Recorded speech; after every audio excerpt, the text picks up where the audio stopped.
The Age of Dryden verse The Age of Dryden. The Stuart Restoration was followed by an immense change.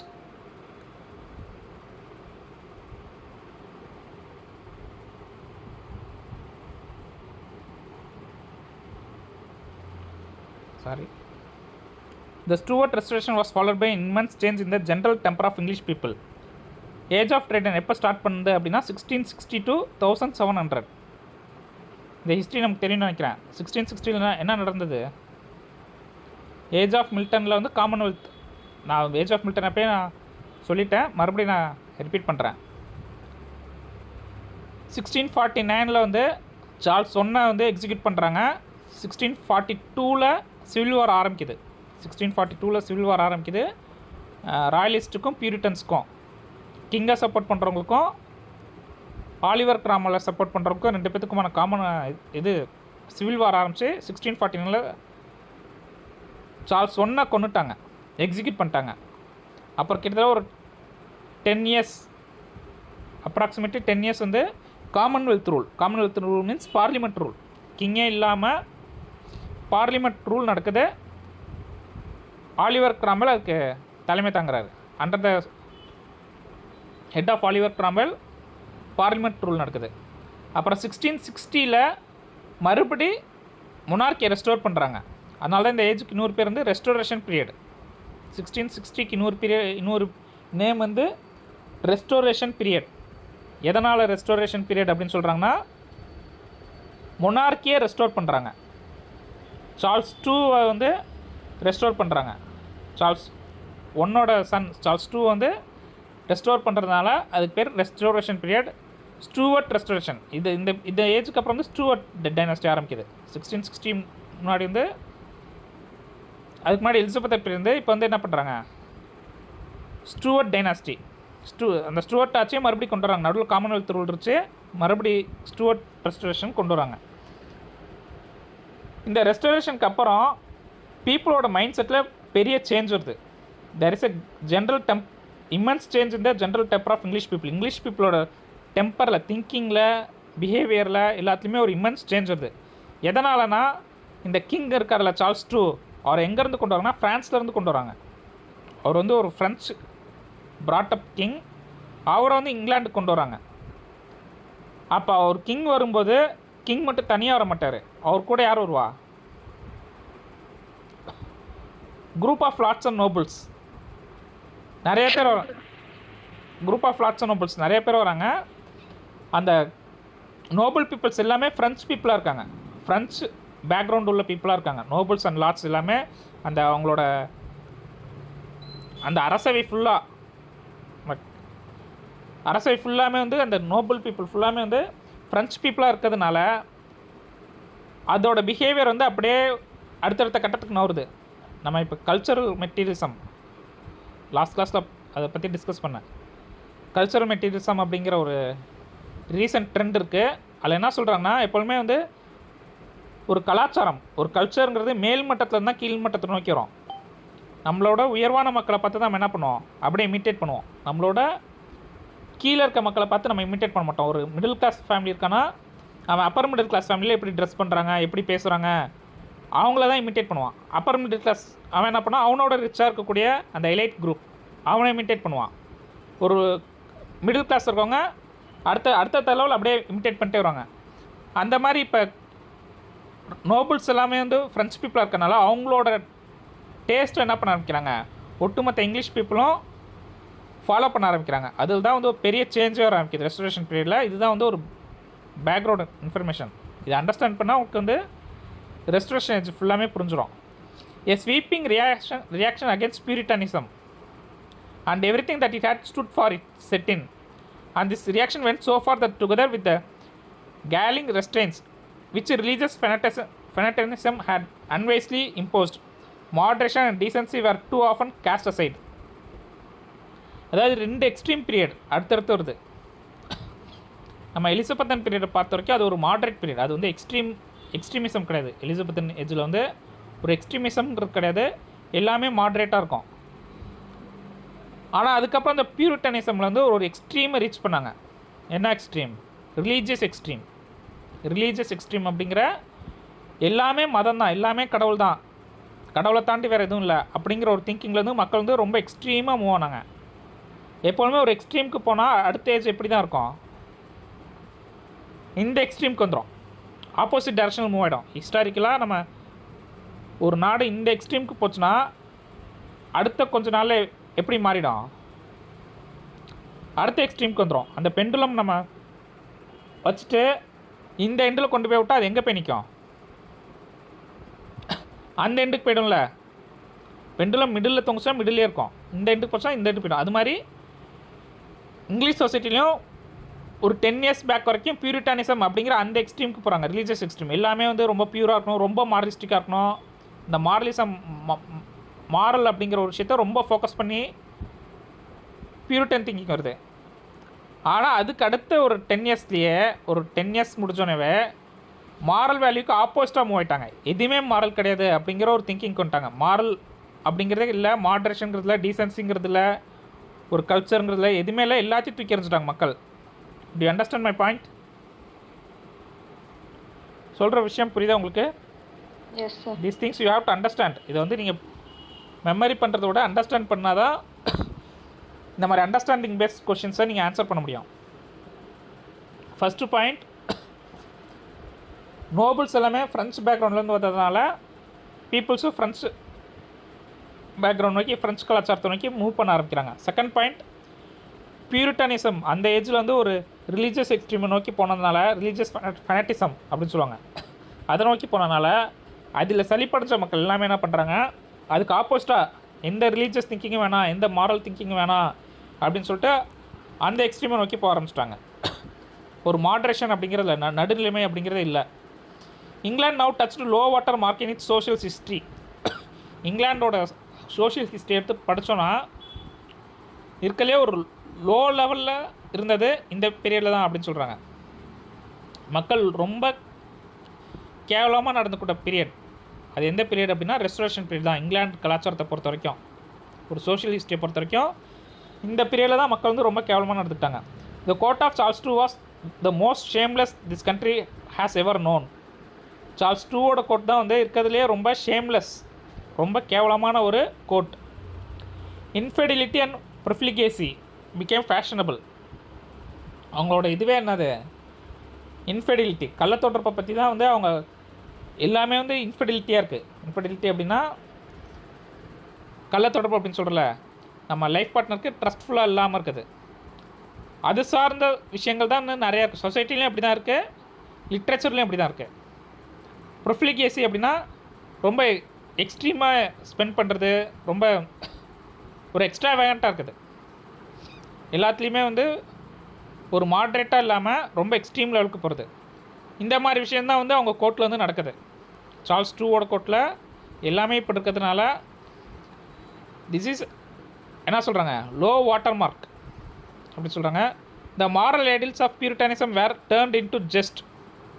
யாராவது ஒருத்தர் 2 பேர் பியூரிட்டானிசத்தை follow பண்ணி அதோட அந்த moral ideals follow பண்ணாங்கன்னா அவங்கள எப்படி பார்க்குறாங்க, டேர்ன்ட் இன் டு ஜஸ்ட்னா ஒரு கோமாளி, ஜஸ்ட்னா கோமாளி, அதை வந்து கேவலமாக பார்க்க ஆரம்பிக்கிறாங்க. யாரெல்லாம் மாரல் வேல்யூவோடு இருக்காங்களோ அவங்கள எல்லாம் என்ன பண்ணுறாங்க, ஒரு நகைப்புக்குள்ள ஒரு விஷயமாக பார்க்குறாங்க, கிறுக்க மாதிரி பார்க்குறாங்க. இன்னொரு அடிஷ்னல் இன்ஃபர்மேஷன், நம்ம இந்த ஏஜ் படிக்கிறோம்ல, இப்போ ரொமான்டிக் ஏஜ் அப்படின்னு ஒரு ஏஜ் படிப்போம் அடுத்து வெர்சோத் பீரியடில். அந்த டைமில் எல்லாருமே ரொமான்டிக்காக எழுதுவாங்களா, இல்லை கொஞ்சம் பேர் கிளாசிக்கல் ரைட்டிங் இருக்குமா?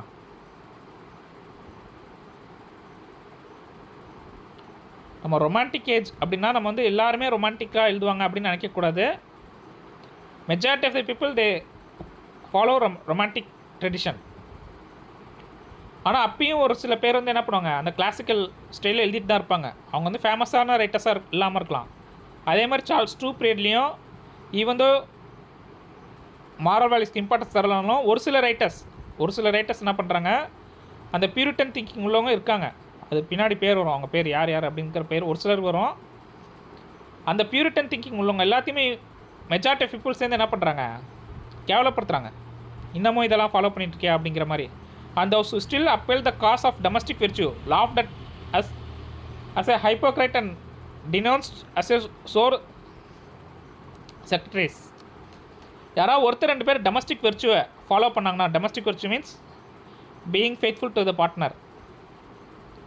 குடும்பத்தில் வந்து ஒருத்தருக்கு ஒருத்தர் நேர்மையாக நடந்துக்கணும் அப்படிங்கிற ஒரு விஷயத்தை ஃபாலோ பண்ணாங்கன்னா அவங்கள வந்து ஹைப்போக்ரைட் அப்படின்னு சொல்லி எல்லாருமே கேவலப்படுத்துனாங்களாம்.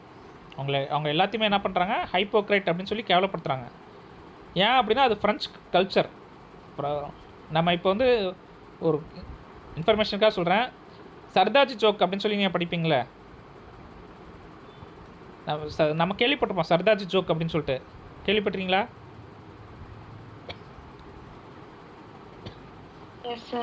சர்தார்ஜி ஜோக் அப்படின்னா என்னன்னா, ஒரு சர்தார் இருப்பார், ஒரு முட்டாளாக இருப்பார். அப்படி தான் அந்த ஸ்டோரி வரும். நிறையா ஸ்டோரிஸ் நீங்கள் கேள்விப்பட்டிருப்பீங்க. ஏதாவது ஒரு முட்டாளை பற்றி ஒரு கதை சொல்லணும் அப்படின்னா அந்த முட்டாளை யாராக தான் வச்சுப்போம் நம்ம. அவர் ஒரு சர்தார் இருப்பார். சர்தார்னா சிங்கு. பட் இந்தியாவில் அவங்க தான் ரொம்ப இன்டெலிஜென்ட் பீப்புள். அது ஒரு சில ஹிஸ்டாரிக்கல் ரீசனால அவங்கள வந்து காமெடி பண்ண ஆரம்பிச்சிட்டோம். அது மாதிரி ஒவ்வொரு கண்ட்ரிலையும் ஒவ்வொரு விதமான கல்ச்சரை பேஸ் பண்ணி ஸ்டோரி சொல்லுவாங்க. நம்ம இப்போ இங்கே இந்தியாவில் எப்படி சர்தாரை பேஸ் பண்ணி ஸ்டோரி சொல்கிறோமோ, ஒவ்வொரு கண்ட்ரிலையும் ஒவ்வொரு விதமான ஸ்டோரிஸ் சொல்லுவாங்க. ஃப்ரான்ஸை பொறுத்த வரைக்கும் அவங்க கண்ட்ரியை பேஸ் பண்ணி சொல்லக்கூடிய ஸ்டோரி ஃபுல்லாமே இன்ஃபிடிலிட்டி, அந்த கள்ளத்தொடர்பு சார்ந்த கதையாக தான் இருக்கும். எல்லா கதையுமே நீங்கள் ஃப்ரான்ஸில் நடத்தக்கூடிய ஜோக்ஸ், நார்மல் ஜோக்ஸ் எடுத்து பார்த்தாலே இந்த மாதிரியான ஸ்டோரிஸாக தான் இருக்கும். அதுதான் அவங்க ஃபுல் கல்ச்சரை டிஃபைன் பண்ணுது. அந்த மாதிரி பீப்புள் இங்கிலாண்டுக்கு வந்தப்புறம் இங்கே இருக்கக்கூடிய நேர்மையான பீப்புள் அவங்க என்ன சொல்கிறாங்க, இப்படி இருக்க சாத்தியமே இல்லை, நீங்களாம் ஹைப்போக்ரைட், ஒருத்தர் நேர்மையாக இருக்கதை நீங்கள் ஹைப்போக்ரைட் அப்படின்னு சொல்லிட்டு அவங்கள கேவலப்படுத்துகிறாங்க. அதனால் ஒட்டுமொத்தமாக வந்து என்ன பண்ண ஆரம்பிச்சுன்னா இங்கிலாண்டு கல்ச்சரே சேஞ்ச் ஆக ஆரம்பிக்குது. ஹிஸ்ட்ரி ஆஃப் இங்கிலீஷ் லிட்ரேச்சரில் 2 டைம் வந்து ஃப்ரெஞ்ச் ரிவல்யூஷன், ஃப்ரெஞ்ச் இன்ஃப்ளூயன்ஸ் வந்திருக்கு. எப்பப்போ? ஒன்று ரெஸ்டரேஷன், இன்னொரு டைம் எப்போ வந்துச்சு? ஃப்ரெஞ்ச் இன்ஃப்ளூயன்ஸ் வந்து 2 டைம் இங்கிலாண்டு மேலே அதிகமாக இருக்குது. ரெஸ்டரேஷன் ஏஜில் ஒன்று, இன்னொன்று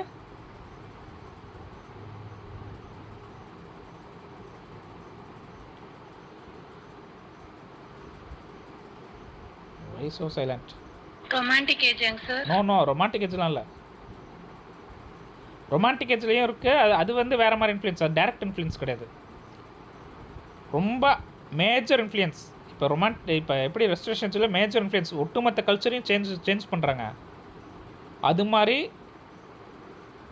இன்னொரு டைம் நடந்திருக்கு. எப்போ உங்களுக்கு நல்லா தெரியும், நீங்கள் யோசிக்க மாட்டேங்கிறீங்க. நான் அடிக்கடி கொஸ்டின் கேட்குறதுக்கு காரணமே உங்களை யோசிக்க வைக்கணும் அப்படிங்கிறதுக்கு தான். நான் யோசிக்க மாட்டேங்கிறீங்க, ரீகால் பண்ண மாட்டேங்கிறீங்க. 1066 Norman Conquest. 1066 AD Norman Conquest. ஃப்ரான்ஸ்லேருந்து ஒரு கிங் இங்கிலாந்துக்கு வந்தார். அப்பையும் அதே மாதிரி அவர் மட்டும் இல்லை, குரூப் ஆஃப் நோபல்ஸ் வந்தாங்க, ஃப்ரெஞ்சு லாங்குவேஜ் பேசினாங்க. ஓல்டு இங்கிலீஷ் தான் இருந்துச்சு. ஓல்டு இங்கிலீஷும் இந்த நோபல்ஸ் பேசின ஃப்ரெஞ்சு இங்கிலீஷும் கலந்து தான் வந்து மிடில் இங்கிலீஷாக உருவாச்சு. ஓல்டு இங்கிலீஷ் ப்ளஸ் அந்த ஃப்ரெஞ்சு நார்மன் கான்கவுண்டி, William of Norman the Conqueror, அவரோட அரசவையில் இருந்த அவரோட கோர்ட்டில் இருந்த ஃப்ரெஞ்ச் பீப்புள் அவங்க பேசின ஃப்ரெஞ்சு லாங்குவேஜும் ஓல்டு இங்கிலீஷும் மிக்ஸ் ஆனப்போ தான் என்ன பண்ண ஆரம்பிச்சது, மிடில் இங்கிலீஷ் அப்படிங்கிற ஒரு லாங்குவேஜும் உருவாச்சு. ஒரு புது சொசைட்டியாக அப்போ தான் உருவாகுது. அந்த ஃபியூடலிசம் இதெல்லாம் உருவாகிறதுக்கு காரணமே அந்த ஃப்ரெஞ்ச் கான்கர் தான். மறுபடியும் ஹிஸ்ட்ரியில் செகண்ட் டைம் சார்ல்ஸ் 2 வரப்போ கம்ப்ளீட்டாக இங்கிலீஷ் சொசைட்டி சேஞ்ச் ஆகுது. பட் இந்த தடவை வந்து ரொம்ப கேவலமாக போகுது. அந்த பியூரிட்டன் ஐடியலிசம், எலிசபெத்தன் ஐடியலிசம் இதெல்லாம் விட்டு அவங்க வந்து ரொம்ப ஒரு கேவலமான ஒரு லெவலுக்கு போகிறாங்க. யார் நேர்மையாக இருக்காங்களோ அவங்கள வந்து ஒரு ஜஸ்ட் மாதிரி பார்க்குறதும், யார் வந்து டொமஸ்டிக் வெர்ச்சுவை ஃபாலோ பண்ணுறோம் அவங்கள வந்து ஒரு ஹைப்போக்ரைட்டாக பார்க்குறதும், இந்த மாதிரியான ஒரு சூழ்நிலை வர ஆரம்பிக்குது. Even it's the narrow circle of court and aristocracy where things were at their worst, the spirit of corruption spread far and wide, and while pity and goodness were of course cherished among individuals, the general lowering of the moral tone was everywhere apparent. அது கோர்ட்டில் தான் அப்படின்னு பார்த்தா, கோர்ட்டை தாண்டி society இருக்குல்ல, common people our society, அதுலேயும் இந்த கல்ச்சர் ஸ்ப்ரெட் ஆகுது. முன்னாடி சொன்ன மாதிரி கல்ச்சர் அப்படிங்கிறது ஹை லெவலில் இருந்தால் லோ லெவலுக்கு ஸ்ப்ரெட் ஆகும். ஹை லெவலில் இருக்கக்கூடிய பீப்புள் எல்லாமே இந்த மாதிரி ஒஸ்ட்டாக இருக்கிறதுனால அதே கல்ச்சர் என்ன பண்ணுது, கீழே இருக்கக்கூடிய அடுத்தடுத்த லெவலில் நோபல்ஸ் கீழே இருக்கக்கூடிய அப்பர் மிடில் கிளாஸ் இந்த மாதிரி பீப்புளுக்கும் இந்த கல்ச்சர் ஸ்ப்ரெட் ஆகுது. இண்டிவிஜுவலாக பார்த்தா அந்த இங்கிலீஷ் பீப்புள் இருப்பாங்களா, ஒவ்வொரு தனிநபரும் அவங்க எல்லாமே வந்து அந்த பழைய பக்தியோட குட்னஸோடு இருந்தாலும் ஒட்டுமொத்த சொசைட்டியும் பார்த்தா எப்படி இருக்கு, மாரல் டோன் வந்து இல்லை. General lowering of moral tone was everyone apparent. எங்கே பார்த்தாலுமே மாரல் டோனே கிடையாது, எல்லாமே கரப்ஷன், இன்ஃபிடிலிட்டி இந்த மாதிரி தான் இருக்குது. The effect of these conditions on literature will be anticipated by all who recall the great principle of interpretation, which preceding chapters have now made clear that literature is social product and inevitably reflects the life of an era out of which it springs. இதே விஷயம் தான் லிட்ரேச்சர்லேயும் reflect ஆகுது அப்படின்னு சொல்கிறாங்க. இந்த paragraph ஃபுல்லாமே ஒரு introduction, age of ட்ரைடனுக்கு ஒரு இன்ட்ரடக்ஷன். லிட்ரேச்சர் எப்படி இருக்குன்னா சொசைட்டி கேவலமாக இருக்குது, அப்போ லிட்ரேச்சர் எப்படி தான் இருக்கும், கேவலமாக தான் இருக்கும். சொசைட்டி எப்படி இருக்கோ அப்படி தான் வந்து லிட்ரேச்சர் இருக்கும். இது வரைக்கும் நம்ம பார்த்தது எல்லாமே அதான். ஏஜ் ஆஃப் சாசரில் சொசைட்டி வந்து எப்படி இருந்துச்சோ அதுக்கேற்ற மாதிரி தான் லிட்ரேச்சர் இருந்துச்சு. ஷேக்ஸ்பியரில் வந்து ஏஜ் ஆஃப் ஷேக்ஸ்பியரில் எலிசபெத்தன் ரூலில் கோல்டன் ஏஜ்னு சொல்லுவாங்க, இங்கிலீஷ் பீப்புளோட கோல்டன் ஏஜ். எலிசபெத் அந்தளவுக்கு ஒரு பீஸ்ஃபுல்லாக, ஒரு மாட்ரேட்டாக, நிறைய வெல்த்து எக்ஸ்ப்ளோரேஷனால் நிறைய வெல்த் க்ரியேட் ஆகுது. சொசைட்டியில் ஒரு ஸ்டெபிலிட்டி வருது, பொலிட்டிக்கல் ஸ்டெபிலிட்டி. மோர் தென் 50 இயர்ஸ் வந்து ஒரே ஒரு மொனார்க்கியில் ஸ்டேபிளாக இருக்காங்க. இந்த மாதிரி பீஸ்ஃபுல்லாக இருக்க டைமில் லிட்ரேச்சர் நிறையா ப்ரொடியூஸ் ஆகுது, பீக்கில் இருக்குது. அடுத்து பியூரிட்டனில் வந்து சொசைட்டியில் ரிலீஜியனாக ஃபாலோ பண்ணுறாங்க, லிட்ரேச்சரும் மோஸ்ட்லி ரிலீஜியஸாக இருக்குது. More than 50% of the literature is religious. அடுத்து வர ரெஸ்டோரேஷன் பீரியடில் சொசைட்டி ரொம்ப கேவலமாக போகுது, லிட்ரேச்சரும் எப்படி இருக்கு, ரொம்ப கேவலமாக போகுது. சொசைட்டி எப்படி இருக்கோ அப்படி தான் வந்து லிட்ரேச்சர் இருக்குது, அதான் அவங்க சொல்கிறாங்க. The literature of the Age of Dryden was at times openly and defiantly corrupt, while even at its best, though it had many admirable qualities, it was generally wanting in moral strength and spiritual fervor. இந்த டைமில் வந்து ஓப்பனாக சொன்னால் அது எப்படி இருக்குன்னா ரொம்ப கரப்டாக இருக்குது. பட் அதோட அதுகிட்ட இருக்க குறைபாடுன்னு பார்த்தா நம்மகிட்ட என்னென்னா மாரல் ஸ்ட்ரென்த்து கிடையாது, ஸ்பிரிச்சுவல் ஃபேவர் கிடையாது, ஃபெர்வர் கிடையாது. இதை தவிர மற்றபடி லிட்ரேச்சர் வந்து நல்லா இருக்குது அப்படின்னு சொல்கிறாங்க. ஏஜ் ஆஃப் ட்ரைடனில் லிட்ரேச்சர் இருக்க மிக முக்கியமான குறைபாடு என்னது, லேக் ஆஃப் மாரல் ஸ்ட்ரென்த். இதுதான் வந்து அவங்ககிட்ட வந்து இல்லாமல் இருக்குது. மற்றபடி லிட்ரேச்சர் அந்த ஸ்டைல், டோன் அதெல்லாம் வந்து பெஸ்ட்டாக இருக்குது அப்படின்னு சொல்கிறாங்க.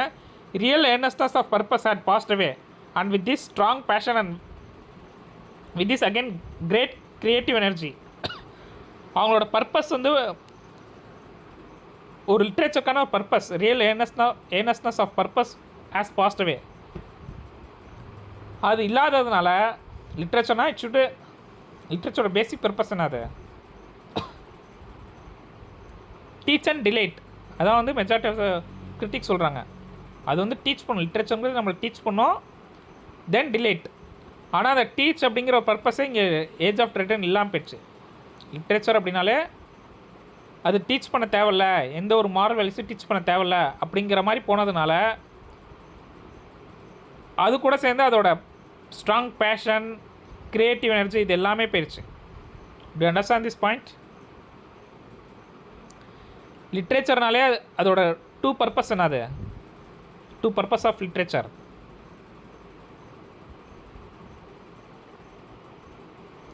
Two purpose of literature, teach and delight. Yes. Age of மில்டனில் எது இருந்துச்சு, ஏஜ் ஆஃப் மில்டனை பொறுத்த வரைக்கும் அவங்க டிலைட்டுக்கு இம்பார்ட்டன்ஸ் தரல. ஏஜ் ஆஃப் மில்டனை பொறுத்த வரைக்கும் லிட்ரேச்சரில் டிலைட்டுக்கு இம்பார்ட்டன்ஸ் தரல, டீச்சுக்கு மட்டும் தான் இம்பார்ட்டன்ஸ் இருந்தாங்க. ஃபுல்லாகவே மாரல் வேல்யூஸ் அப்படி தான் இருந்தாங்க இல்லையா. அது வந்து ரொம்ப க்ரியேட்டிவாக இல்லை, accept 1 or 2 works, Milton Paradise last இது மாதிரி 1 or 2 ஒர்க்ஸை தவிர ஏஜ் ஆஃப் மில்டனில் நம்ம க்ரியேட்டிவான ஒர்க் அப்படின்னு சொல்லி எதுவுமே சொல்ல முடியாது, ரொம்ப டிலைட்ஃபுல்லான ஒர்க்குன்னு எதுவுமே சொல்ல முடியாது. அவங்க ஃபுல்லாக எதை ஃபோக்கஸ் பண்ணாங்க, டீச், அதை ஃபோக்கஸ் பண்ணாங்க. அடுத்து வந்து ஏஜ் ஆஃப் ட்ரைடனில் ஃபுல்லாமே எதை ஃபோக்கஸ் பண்ணுறாங்க, லிட்ரேச்சர்னா டிலைட், அது படித்தா மகிழ்ச்சி தரணும், அவ்வளோதான். அதில் வந்து நீங்கள் மாரல் வேல்யூஸ் எதுவுமே நீங்கள் சொல்லித்தர தேவையில்ல, லிட்ரேச்சரில் மாரல் வேல்யூஸ் எதுவுமே சொல்லித்தர தேவையில்ல. அது படித்தா ஜாலியாக இருக்கணும். ஒரு போயம் படித்தாலோ ஒரு நாவலை படித்தாலும் ஜாலியாக இருக்கணும். ஒரு ப்ளேவை பார்த்தா ஜாலியாக சிரிச்சிட்டு வரணும். அதில் வந்து எந்த ஒரு மாரல் வேல்யூஸும் இல்லை, தேவையில்ல அப்படிங்கிற ஒரு கான்செப்டை முன்னிறுத்தி நிறைய ஒர்க்ஸ் ப்ரொடியூஸ் பண்ணாங்க. இந்த 2 ஏஜுக்கும் அப்படியே கான்ட்ராஸ்ட்டாக இருக்கும் எல்லா விஷயமே. அங்கே வந்து ரொம்ப மாரலாக இருப்பாங்க, இங்கே அதுக்கு அப்போசிட்டாக வெறும்னா ஜாலியாக இருந்த போது எந்த ஒரு மாரல் வேல்யூஸும் தேவையில்லை அப்படிங்கிற ஒரு திங்கிங்கில் இருந்தாங்க. The thoughts of men no longer scaled the heights, they moved along the plain. Thoughts of men, மனிதரோட திங்கிங் வந்து ஒரு வெர்டிக்கல் திங்கிங்கே இல்லை, they moved along the plain. அப்படின்னா ஒரு உயர்வான எண்ணங்கள் இல்லை அவங்ககிட்ட. எந்த மனிதர் எந்த ஒரு ரைட்டர்ட்டையுமே வந்து உயர்வான எண்ணங்கள், ஒரு ஃபிலாசபிக்கல் திங்கிங், ஒரு மாரலிஸ்டிக் திங்கிங், ஸ்பிரிச்சுவல் திங்கிங் எதுவுமே இல்லை. ரொம்ப உயர்ந்த சிந்தனை அப்படின்னு சொல்லல, அந்த மாதிரி சிந்தனை இல்லாமல் ரொம்ப ஹரிசாண்டலாக ஒரு நார்மல் திங்கிங் தான் இருந்துச்சு. Literature cease to be soar and became pedestrian. Literature வந்து ஒரு காமன் பீப்புளுக்கான ஒரு லிட்ரேச்சராக மாறிடுச்சு. Thus with restoration, we enter upon a period in which literature is intellectual rather than imaginative or emotional, and though often brilliant, it is on the whole a trifle hard and unsympathetic. Restoration பீரியடில் literature எப்படி இருந்துச்சு அப்படின்னு சொல்லி question கேட்கலாம். இன்டெலெக்சுவலாக இருந்துச்சு. Restoration பீரியடில் literature எப்படி இருந்துச்சு?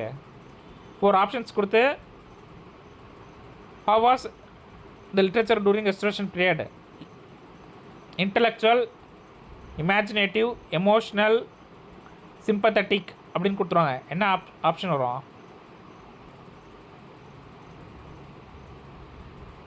ஏஜ் ஆஃப் ட்ரைடனில் லிட்ரேச்சர் எப்படி இருக்கு? இன்டெலெக்சுவலாக இருக்கா, எமோஷ்னலாக இருக்கா, இமேஜினேட்டிவாக இருக்கா, சிம்பத்தட்டிக்காக இருக்கா? Yes, intellectual.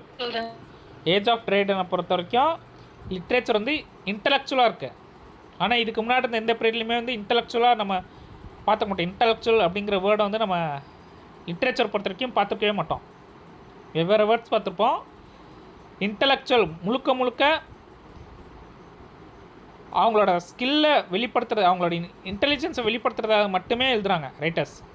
நாட் இன்டெலிஜென்ஸ், அவங்களோட நாலேஜை வெளிப்படுத்துறதை மட்டுமே எழுதுகிற பீரியட் தான் வந்து age of Triton.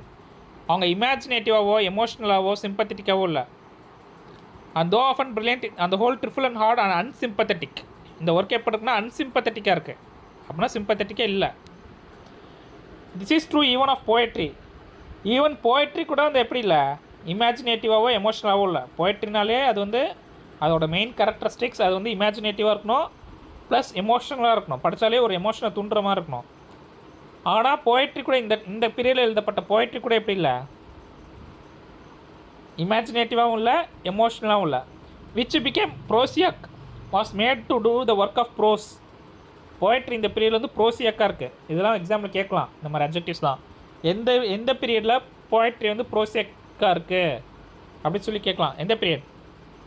Age of Triton.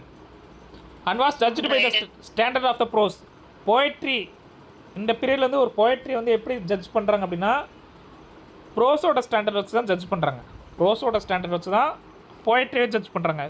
இந்த பீரியடில் வந்து ப்ரோஸ்னால் இப்படி தான் இருக்கணும். சரி, போய்ட்ரினா வந்து அது வந்து இன்டெலெக்சுவலாக இருக்கணும், அதில் வந்து இமேஜினேட்டிவ் தேவையில்ல. நம்ம ஒவ்வொரு ஜானரை அனலைஸ் பண்ணுறது ஒவ்வொரு ஸ்டாண்டர்ட் வச்சுருப்போம், இந்த ஜானர் இப்படி இருக்கணும் அப்படின்னு சொல்லிட்டு. ஆனால் ஏஜ் ஆஃப் ட்ரைடனை பொறுத்த வரைக்கும் ஒரு பெஸ்ட்டு போயம் அப்படிங்கிறது இட் ஷுட் பி இன்டெலெக்சுவல். எது ரொம்ப இன்டெலெக்சுவலாக இருக்கோ அதுதான் பெஸ்ட் போயம் அப்படிங்கிற மாதிரி ஜட்ஜ் பண்ணிருக்காங்க. த poet did not allow his thoughts to wander off with the Spencer into fairyland or to explore with Milton the mysteries of heaven and hell. இந்த காலகட்டத்தில் வந்து ஸ்பென்சர் எழுத மாதிரி ஃபேரிலேண்டை பற்றியோ அல்லது மில்டன் எழுத மாதிரி ஹெவன் அண்ட் ஹெல்லை பற்றி யாருமே போயம் எழுதலை. அவங்களாம் ரொம்ப இமேஜினேட்டிவாக இருந்தாங்க. ஸ்பென்சர் வந்து அவரோட ஃபேரி குயின் வந்து எப்படி இருக்கு, ஹைலி இமேஜினேட்டிவ், ட்ராகன், ஜெயிண்ட்டு, அதுக்கப்புறம் ஆர்ச்சிமேகோ, இந்த மாதிரி டியூசியா, இந்த மாதிரி கேரக்டர்லாம் imaginative character. Half animal half human, அல்லது இந்த சாத்திரன் மாதிரி ஏரியல் மாதிரியான ஸ்பிரிட்டெல்லாம் வச்சு இமேஜினேட்டிவாக இருந்தாங்க ஸ்பென்சர். மில்டன் எப்படி இருந்தார், ஹெவன் அண்ட் ஹெல், அதுவும் ஒரு imaginative, mysteries of heaven and ஹெல்னால் இவராகவே ஹெவன்னா இப்படி தான் இருக்கும், ஹெல்னா இப்படி தான் இருக்கும்னு சொல்லிட்டு இமேஜினேட்டிவாக இருந்தார். அந்த ரெண்டு ஒர்க்கும் அந்த 2 கேரக்டரிஸ்டிக்ஸுமே வந்து ஏஜ் ஆஃப் ட்ரைடன் பீரியடில் இல்லை. ஏஜ் ஆஃப் ட்ரைடன் பீரியடில் வந்து இவங்க இமேஜினேஷன் அப்படிங்கிறதுக்கு எந்த ஒரு இம்பார்ட்டன்ஸ் தரல. ஸ்பென்சர் இல்லை ஃபேரி குயின் மாதிரியோ மில்டன் பேரடைஸ் லாஸ்ட் மாதிரியான ஒர்க்கும் இந்த பீரியடில் உருவாகல. He made his verse the vehicle of argument, controversy, personal and political satire. இந்த பீரியடில் எழுதப்பட்ட எல்லா போயுமே எப்படி இருக்கு? ஆர்கியூமெண்ட்டுக்காக எழுதுகிறாங்க. அவங்களோட பாயிண்ட்டை ஆர்கியூ பண்ணுறதுக்காக எழுதுகிறாங்க. போயட்ரி வந்து ஒரு ப்ரோஸ் மாதிரி யூஸ் பண்ணுறாங்க. நம்ம இப்போ ஏதாவது ஒரு ஆர்கியூமெண்ட் வைக்கணும் அப்படின்னா நம்ம என்ன ஒர்க்கு தான் எழுதுவோம்? ப்ரோஸ் தான் எழுதுவோம். மில்டன் அது மாதிரி ஆர்கியூமெண்ட் ஒர்க் எழுதியிருக்காரு. ஏதாவது மில்டன் அவரோட கருத்தை ஆர்கியூ பண்ணி ஏதாவது work எழுதியிருக்காரா? Do you remember any work?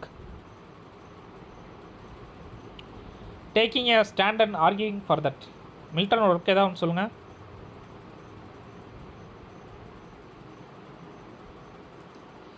S, don't waste time. Milton அவரோட பொலிட்டிக்கல் ஆர்கியூமெண்ட் வைக்க என்ன மாதிரி ஒர்க் எழுதினார்? Am I audible? Yes, sir. Pamphlets எழுதினார். ஃபார் எக்ஸாம்பிள் டைவர்ஸை பற்றி அவர் ஒரு சில ஆர்குமெண்ட்ஸ் வச்சார். அப்போ டைவர்ஸ் பற்றின பேம்ப்ளெட்ஸ் நிறைய எழுதுறாரு. Then freedom of press, freedom of writing, அதை பற்றின ஆர்குமெண்ட்ஸ் வைக்கிறாரு. அப்போ வந்து ஆரிய பச்சிட்டிக்கா அப்படிங்கிற பேம்ப்ளெட் எழுதுறாரு. அவர் எதாவது பொலிட்டிக்கலாக எழுதணும் அப்படின்னா அவர் என்ன ஜானர் தான் யூஸ் பண்ணுறாரு? He opt for prose. ஏதாவது ஒரு பொலிட்டிக்கலாக ஒரு ஆர்குமெண்ட் வைக்கணும் அப்படின்னா நம்ம அதான் படித்தோம். 20 இயர்ஸ் வந்து அவர் வந்து full and full political argument சம்மந்தமாக தான் பொலிட்டிக்கலாக ஆர்கியூ பண்ணிகிட்ருக்காரு. அவரோட கருத்தை பொலிட்டிக்கலாக வெளிப்படுத்த அது எல்லாத்துக்குமே அவர் என்ன மாதிரியான ரைட்டிங் யூஸ் பண்ணுறாரு? He write only pros.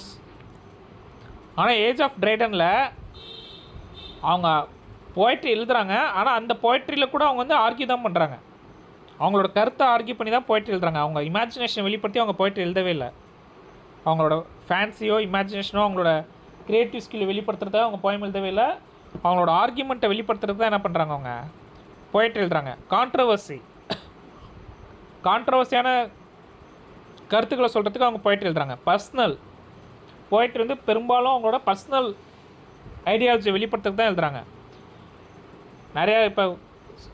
நிறைய ரைட்டர்ஸ் வந்து போய்ட்ரி எழுதுறதுக்கு காரணம் வந்து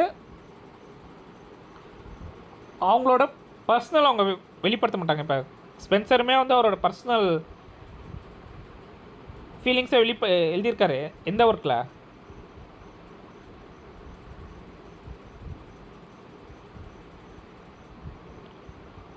அவரோட பர்சனல் ஐடியாலஜி ஸ்பென்சர் எந்த ஒர்க்கில் எழுதியிருக்காரு? How to read a lot. அவரோட political ideology, personal political ideology எந்த ஒர்க்கில் எழுதியிருக்காரு Spenser? Do you remember any work?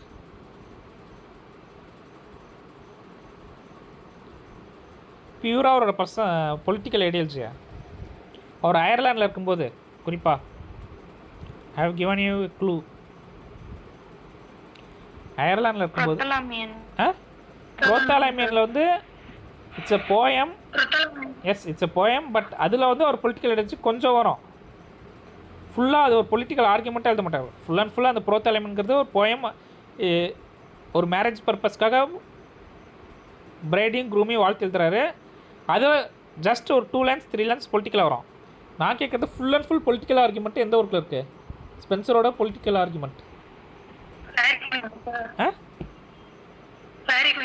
Fairy குயின்லாம் இல்லை. ஃபேரி குயின்லாம் ஒரு பொலிட்டிக்கல் ஆர்குமெண்ட்லாம் வைக்கல. அதோட பர்பஸ் என்ன வந்து குயின் எலிசபெத்தை ப்ரைஸ் பண்ணுறதா இருக்கலாம். But it is purely imaginative work. அதில் பொலிட்டிக்கல் ஆர்குமெண்ட் எதுவுமே டேரக்டாக இல்லை. ஸ்பிரிச்சுவல் ஆர்குமெண்ட் என்ன இருக்குது? கேத்தலிக்கா ப்ராட்டஸ்டண்ட்டா அப்படிங்கிறது அலிகாரிக்கலாக ஸ்பிரிச்சுவலாக சொல்லியிருப்பார் இல்லையா? நீங்கள் கண்டுபிடிச்சி சொல்லுங்கள். ஒரு க்ளூ தன்ட்டு அயர்லாண்ட் அதான் க்ளூ. நீங்கள் கண்டுபிடிச்சி நீங்கள் குரூப்பில் மெசேஜ் போடுங்க. அயர்லாண்டில் இருந்தப்போ அவரோட பொலிட்டிக்கல் வியூவை அவர் எழுதுறாரு. ஒரு ப்ரோஸ் ஒர்க் அது. இதுக்கு முன்னாடி இருந்த எல்லா ரைட்டர்ஸுமே பர்சனலாக எழுதணும். ஆர்கேடியா இல்லை. ஆர்கேடியா இட்ஸ் அப்போ Arcadia it's not a personal work. அது வந்து ஒரு நரேட்டிவ், ஒரு ஃபிக்ஷன். அதில் எதுவுமே பர்சனலாக வரவே இல்லையே. View of Ireland. Yes, a view of Ireland. அது நீங்கள் பாருங்கள். அப்புறம் பொலிட்டிக்கல் சட்டையர். போய்ட்ரியில் வந்து அவங்க ஆர்குமெண்ட் யூஸ் பண்ணுறாங்க, கான்ட்ரவர்சி யூஸ் பண்ணுறாங்க, பர்சனல் டிஸ்கஷன் யூஸ் பண்ணுறாங்க, பொலிட்டிக்கல் சட்டையரை யூஸ் பண்ணுறாங்க. நம்ம மெமரி பண்ணுறது வேறு, அண்டர்ஸ்டாண்ட் பண்ணுறது வேறு. ஒரு சில கொஷின்ஸ்லாம் நீங்கள் இந்த மாதிரி கேட்டாங்கன்னா நம்ம அண்டர்ஸ்டாண்டிங்கில் மிஸ் பண்ணிடுவோம். நிறையா கொஷின்ஸ் இதுக்கு முன்னாடி எக்ஸாமில் மிஸ் 1 மார்க் 2 மார்க்கில் மிஸ் பண்ணுறோம். எல்லாமே சொல்கிறது என்னால் கொஷின் அண்டர்ஸ்டாண்ட் பண்ண மாட்டேன் சார், வெளில வந்து தான் ஒரு 10 கொஷின் எனக்கு தெரிஞ்ச கொஷினாக இருந்து தெரிஞ்சுது அப்படின்னு சொல்கிறீங்க. அதுக்கு காரணம் நீங்கள் கொஷின் எல்லாம் அண்டர்ஸ்டாண்ட் பண்ணணும், படிக்கும்போது கான்செப்ட் அண்டர்ஸ்டாண்ட் பண்ணி படிக்கணும். This is a striking illustration of the changed mood of the times. Even more significant, perhaps, is the fact that the men of Restoration were real creators of our modern English prose. Very important, one more question. Who are the real creators of modern English prose? Who are the real creators of modern English prose? Dryden. Not Dryden. Men of Restoration. Men of writers of Restoration age. Writers of Restoration age தான் வந்து real creators of modern English prose. ஏன்னா இதுக்கு முன்னாடி இந்த pros எல்லாமே modern English கிடையாது. இப்போ தான் பார்த்தோம், ஜஸ்ட் நோ பார்த்தோம். ஏஜ் ஆஃப் மில்டனில் இருந்த ப்ரோஸ் ரைட்டிங்ஸ் எதுவுமே மாடர்ன் இங்கிலீஷோட சம்மந்தப்படவே இல்லை. இவந்தோ தேவர் ரிட்டன் இன் ப்ரோஸ் ஸ்டைல். நம்ம மாடர்ன் இங்கிலீஷ்க்கும் அதுக்கு சம்மந்தமே இல்லாமல் இருந்துச்சு. அப்போ யார் தான் மாடர்ன் இங்கிலீஷில் எழுதுனா அப்படின்னு பார்த்தா ட்ரைடனோட ஏஜில் எழுதுங்கக்கூடிய அந்த ரைட்டர்ஸ் தான் மாடர்ன் இங்கிலீஷை உருவாக்கியிருக்காங்க. இது வெரி இம்பார்ட்டன்ட் கொஸ்டின், மறந்துடாதீங்க. Who are the real creators of modern English prose அப்படின்னா மென் ஆஃப் ரெஸ்டரேஷன் பீரியட் அல்லது writers of restoration period. In the further illustration of the qualities of the literature of this period, we must remember the direct and powerful influence exerted upon it by France. முன்னாடி சொன்ன அந்த point வருது. ஃப்ரான்ஸோட influence இந்த பீரியடில் ரொம்ப ஜாஸ்தி இருக்குது. The European supremacy of Italy had now passed away, and France had become the world great arbiter of taste. இந்த பீரியடில் ஃப்ரான்ஸ் தான் வந்து இங்கிலாண்டில் மட்டும் இல்லை, ஆல் ஓவர் த யூரோப் அவங்களோட டேஸ்ட்டு தான் அவங்க வந்து பரப்புகிறாங்க. ஒவ்வொரு காலகட்டத்திலையும் ஒவ்வொரு கண்ட்ரியோட ஆதிக்கம் அதிகமாக இருக்கும். ஹிஸ்டாரிக்கலாக பார்த்தோன்னா ஒவ்வொரு காலகட்டத்திலையும் ஒவ்வொரு கண்ட்ரியோட ஆதிக்கம் உலகளவில் பவர்ஃபுல்லாக இருக்கும். Before second world war Europe வந்து ரொம்ப பவர்ஃபுல்லாக இருந்துச்சு. அப்புறம் கொஞ்ச நாள் ரஷ்யா இருந்துச்சு. இப்போ ஃபுல்லாக அமெரிக்கா இருக்குது. அமெரிக்கா தான் வந்து ரொம்ப பவர்ஃபுல்லாக இருக்குது. அதுக்கு முன்னாடி ரோம், க்ரீக், ஒவ்வொரு காலகட்டத்திலையும் ஒவ்வொரு கண்ட்ரி பவர்ஃபுல்லாக இருக்க மாதிரி ஏஜ் ஆஃப் ரெஸ்டரேஷன் டைமில் யார் ரொம்ப பவர்ஃபுல்லாக இருக்கா? ஃப்ரான்ஸ் தான் வந்து யூரோப்பில் வந்து ஒரு பவர்ஃபுல் கண்ட்ரியாக இருக்குது. நான் சொன்னேன்ல, எப்போதுமே டேஸ்ட் அப்படிங்கிறது பவர்ஃபுல் பீப்புள்கிட்ட இருந்தால் கீழே வரும். பெரிய ஆள் ஹை லெவலில் இருந்தால் டேஸ்ட் வந்து கீழே வரும், கீழேருந்து மேலே போகாது. அப்போ ஃப்ரான்ஸ் தான் வந்து ரொம்ப பவர்ஃபுல்லாக இருக்கிறதுனால அவங்களோட டேஸ்ட் தான் என்ன பண்ணுது இங்கிலாண்டில் எல்லாருமே ஃபாலோ பண்ண ஆரம்பிக்கிறாங்க. The political relations between the two countries naturally tended to give vogue in England to all things French, including French taste, French ideas of art. French people rule பண்ணுறதுனால எல்லாமே எப்படி மாறுது அப்படின்னா ஃப்ரெஞ்ச் டேஸ்ட்டாகவும் ஃப்ரெஞ்ச் ஐடியாஸ் ஆஃப் ஆர்ட்டாகவும் எல்லாமே ஃப்ரெஞ்சாக மாறிட்டுருது. எப்படி English people நம்மளை ஆட்சி பண்ணும்போது இங்கிலீஷ் கல்ச்சர் நம்ம அதிகமாக இன்கார்பரேட் பண்ணிக்கிட்டோம். நம்ம கல்ச்சரில் இங்கிலீஷ் கல்ச்சரை எடுத்துக்கிட்டோம், நம்ம ட்ரெஸ்ஸிங்லேருந்து ஃபுட் ஹேபிட்லேருந்து எல்லாமே. அதுபோல் இங்கிலாண்டில் ஃப்ரெஞ்ச் பீப்புள் ஆட்சி பண்ணுறப்ப எல்லாமே ஃப்ரெஞ்சாக மாறுது. Now the contemporary literature of France was characterised particularly by lucidity, vivacity and by reason of the close attention given to form, correctness, elegance and finish. French ஒர்க்கோட கேரக்டரிஸ்டிக்ஸ் எப்படின்னா lucidity, vivacity and close attention to form. அவங்க வந்து கண்டென்ட்டோட இதுக்கு அதிக importance தராங்க. French people they give importance to form. Yes, லிட்ரேச்சரில் 2 விஷயம் ரொம்ப முக்கியம். ஒன்று கண்டென்ட் அண்ட் ஃபார்ம். நான் லாஸ்ட் கிளாஸில் கொஷின் கேட்டேன். ஒரு சில ஜானரை கண்டென்ட்டை வச்சு டிவைட் பண்ணுவோம், கேட்டகரைஸ் பண்ணுவோம். ஒரு சில ஜானர்ஸை ஃபார்ம்ஸ் வச்சு கேட்டகரைஸ் பண்ணுவோம். இப்போ சானட் அப்படின்னா அது கண்டென்ட் வச்சு கேட்டகரைஸ் பண்ணுறோமா, ஃபார்ம் வச்சு கேட்டகரைஸ் பண்ணுறோமா? சானட் அப்படின்னா form sir. Sir yes 14 lines அந்த ஃபார்ம் எதெல்லாம் 14 லைன்ஸ் இருக்கோ அதெல்லாம் சானட். ஆனால் எலிஜிங்கிறது எலிஜி கண்டென்ட். எஸ் ஏதாவது ஒருத்தர் இறந்தவங்களை பற்றி எழுதியிருந்தால் அது எலிஜி. அது ஒரு ஒன் பர்டிகுலர் பர்சனாக இருக்கலாம், அல்லது ஏதோ ஒரு டெத்து, ஒரு கல்ச்சரோட டெத்தாக கூட இருக்கலாம், ஒரு நாட்டோட அழிவாக கூட இருக்கலாம், ஒரு இண்டிவிஜுவலோட அழிவாக இருக்கலாம், அல்லது ஒரு கலாச்சாரத்தோட அழிவாக இருக்கலாம். ஏதோ ஒரு அழிவை பற்றி எழுதியிருந்தால் அது எலிஜி. அது எந்த ஃபார்ம்லனாலும் எழுதிருக்கலாம், எப்பிக்காக இருக்கலாம், நாவலாக இருக்கலாம், எப்படி இருந்தால் எலிஜி. பயோகிராஃபிங்கிறது கண்டென்ட்டாக ஃபார்மா? பயோகிராஃபி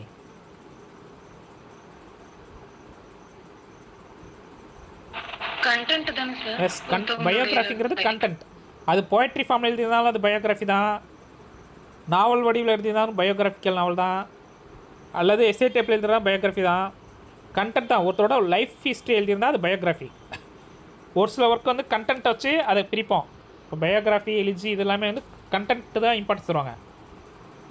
சானட் எப்பிக் இதெல்லாமே எதுக்கு இம்பார்ட்டன்ஸ் தருவாங்க? ஃபார்முக்கு. இப்போ சானட்னா 14 லைன்ஸ் இருக்கணும், எப்பிக்னா 12 புக்ஸ் இருக்கணும். இதெல்லாம் ஃபார்ம். ஃப்ரெஞ்ச் பீப்புளை பொறுத்த வரைக்கும் அவங்க வந்து எதுக்கு இம்பார்ட்டன்ஸ் இருந்தாங்க? கண்டென்ட்டுக்கு அவங்க இம்பார்ட்டன்ஸ் தரல, ஃபார்முக்கு தான் இம்பார்ட்டன்ஸ் இருந்தாங்க. ஃப்ரெஞ்ச் பீப்புள் வந்து ஃபார்முக்கு தான் இம்பார்ட்டன்ஸ் இருந்தாங்க. Correctness, elegance and finish. It was essentially a literature of polite society and had all the merits and all the limitations of such a literature. இது வந்து ஒரு polite society.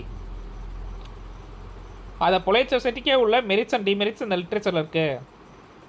It was more over a literature in which intellect was the ascendant and the critical faculty always in control. It was to this congenial literature that English writers now learn to look for guidance, and thus a great impulse was given to the development alike in our prose and in our verse of the principles of regularity and order and the spirit of good sense. French people வந்து அவங்க intellect அதிக importance தராங்க, ஃபார்முக்கு அதிக importance தராங்க. Critical faculty, ஒரு ஒர்க்கை வந்து they want to அந்த ஒர்க்கை அவங்க என்ன பண்ண நினைக்கிறாங்க? Critical. What is my critical faculty? Critical மைண்டோட அப்ரோச் பண்ண விரும்புகிறாங்க. எந்த ஒரு லிட்ரரி ஒர்க்கையும் they want to approach in a critical mind. இப்போ ரொமான்டிக் பீரியட்லாம் வந்து அவங்க என்னத்தை வந்து ஸ்பான்டேனியஸாக எழுதிடுவாங்க. They won't revise. அவங்க இன்டெலெக்சுவலாக அவங்க காமிக்க மாட்டாங்க. என்ன தோணுதோ ஸ்பான்டேனியஸாக எழுதுறது தான் romantic literature. But age of ட்ரைடனை பொறுத்த வரைக்கும் அவங்க எழுதுறது சரியா தப்பா அப்படின்னு சொல்லிட்டு they revise again and again. They revise. அவங்க ரிவைஸ் பண்ணுறதெல்லாம் மற்றவங்க அதை வந்து கிரிட்டிசைஸ் பண்ணுற அளவுக்கு அந்த லிட்ரேச்சர் அப்படி தான் இருக்குது அந்த டைமில். They look for guidance and thus a great impulse was given to the development of alike in our prose and our verse of principles of regularity and order and spirit of good sense. இவங்க இந்த மாதிரி டைமில் வந்து அந்த writers வந்து French பீப்புளில் அவங்கள imitate பண்ணி ஒரு ரெகுலாரிட்டி ஒர்க்கில் வந்து என்ன இருக்கணும்? கம்பல்சரி ரெகுலாரிட்டி இருக்கணும், ஆர்டர் இருக்கணும், ஒரு குட் சென்ஸ் இருக்கணும். இதெல்லாம் ஃபாலோ பண்ணணும்னு நினைக்கிறாங்க. ப்ரோஸாக இருந்தாலும் சரி, போய்ட்ரியாக இருந்தாலும் சரி, there should be an order, there should be regularity. இதுக்கு தான் அவங்க இம்பார்ட்டன்ஸ் தராங்க,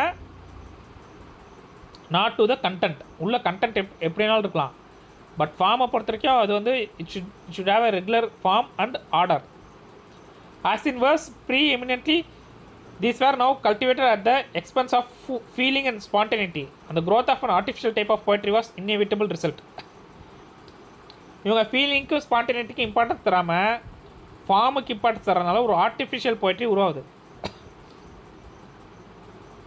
இந்த ரெண்டுக்குமான டிஃப்ரென்ஸ் என்னென்னா, ஒருத்தர் ஸ்பான்டேனியஸாக போயம் எழுதுறாரு அப்படின்னா மனசில் என்ன தோணுதோ அப்படியே கடகடன்னு எழுதிடுவார். He won't revise, he won't give importance to the form. என்ன ஃபார்ம் மனசில் தோணுதோ அப்படியே வந்துடும். ஆனால் ஏஜ் ஆஃப் ட்ரைடனை பொறுத்த வரைக்கும் அவங்க கான்ஷியஸாக உட்காந்து மறுபடியும் ரிவைஸ் பண்ணி எழுதுறாங்க. அப்போ அந்த ஸ்பான்டேனிட்டி அங்கே போயிடும். ஒரு போயம் எழுதிட்டாங்கன்னா திரும்ப அவங்க உட்காந்து என்ன பண்ணுறாங்க?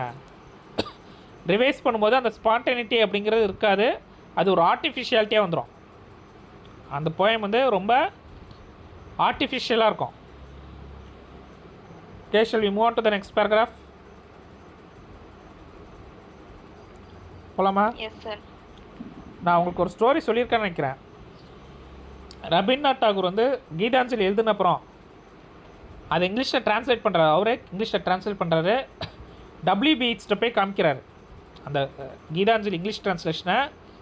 WBH ஏன்னா ஃப்ரெண்ட்ஸ் 2 பேரும், WBH ரவீந்திரநாத் டாகூர்லாம் ஃப்ரெண்ட்ஸுங்கிறனால அவர்கிட்ட போய் காமிக்கிறாரு. அப்போ அவர் படித்து பார்த்துட்டு ஒரு 3 இடத்துல வந்து தப்பாக இருக்குது, இங்கிலீஷ் லாங்குவேஜ் வந்து நீங்கள் தப்பாக யூஸ் பண்ணியிருக்கீங்க அப்படின்னு சொல்லிட்டு அதை கரெக்ட் பண்ணுறாரு.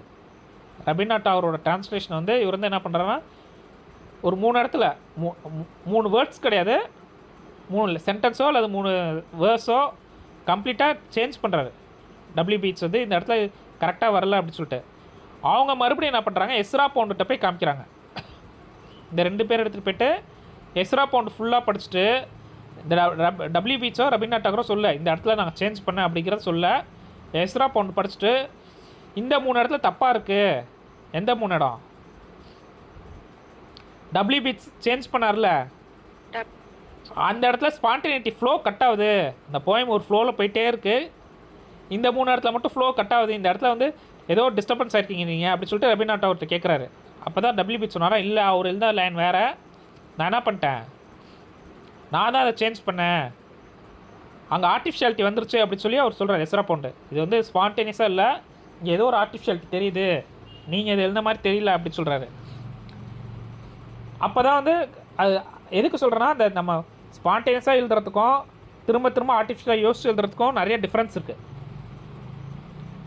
இதுக்கு முன்னாடி எழுதின போயிட்ஸும் இதுக்கப்புறம் எழுதக்கூடிய ரொமான்டிக் போயிட்ஸும் ஸ்பான்டேனியஸாக எழுந்தாங்க. ஏஜ் ஆஃப் ட்ரைடனில் இருக்க போயிட்ஸ் எப்படி எழுதுறாங்க,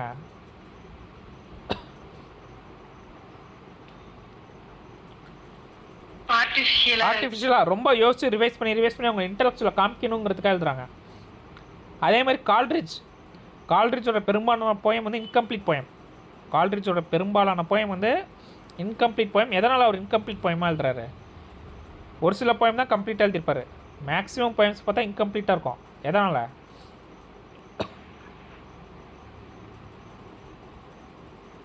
சூப்பர் நேச்சுரல் எலமெண்ட் அது ஃபினிஷ் பண்ணல. ஏன் ஃபினிஷ் பண்ணல? ஒரு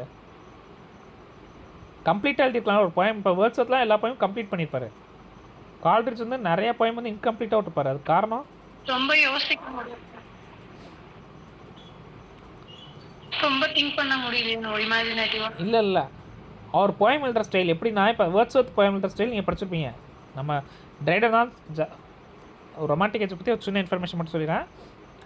வேர்ட்ஸ்வர்த் வந்து என்ன பண்ணுவார், ஒரு இடத்துக்கு போவார், பார்ப்பார், மறுபடியும் வந்து ரெஸ்ட் எடுக்கும்போது அவருக்கு ஸ்பான்டேனியஸாக ஒரு திங்கிங் வரும், கடகடன்னு போயம் எழுதிடுவார்.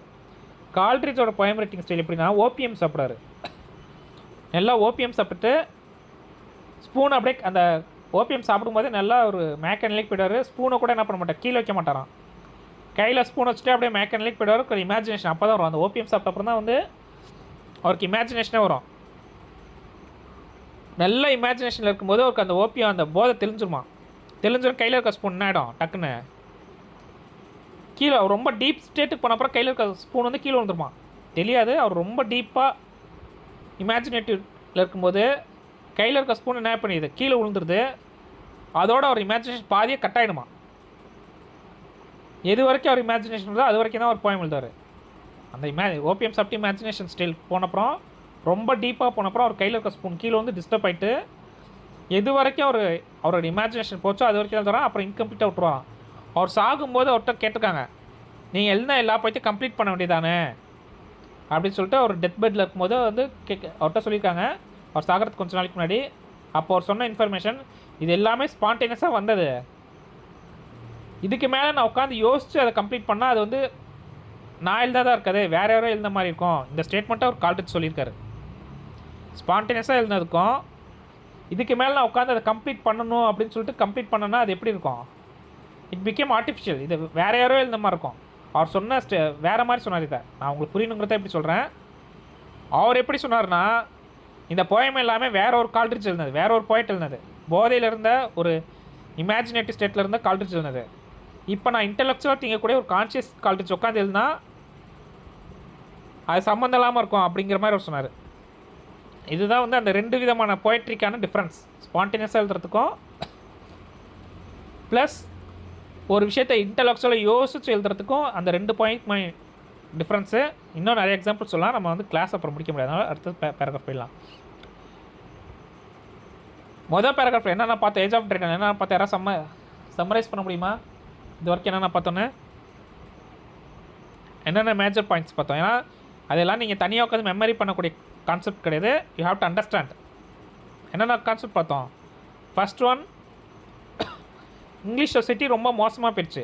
ஏஜ் ஆஃப் ட்ரைடன் 1660 அப்புறம் இங்கிலீஷ் சொசைட்டி மோசமாக போயிடுச்சு. அது காரணம் வந்து ஃப்ரெஞ்சு கல்ச்சர் ப்ளஸ் அந்த பியூரிட்டனுக்கு அகெயின்ஸ்டாக இருந்த ஒரு மைண்ட் செட். பியூரிட்டன் வந்து ரொம்ப தீவிரமாக ரிலீஜியஸாக போனதுனால மக்கள் அது அகெயின்ஸ்டாக வரணும் அப்படிங்கிற என்ன பண்ண ஆரம்பிச்சிட்டாங்க, தே பிகேம் அப்படியே ஆப்போசிட்டாக மாறுறாங்க.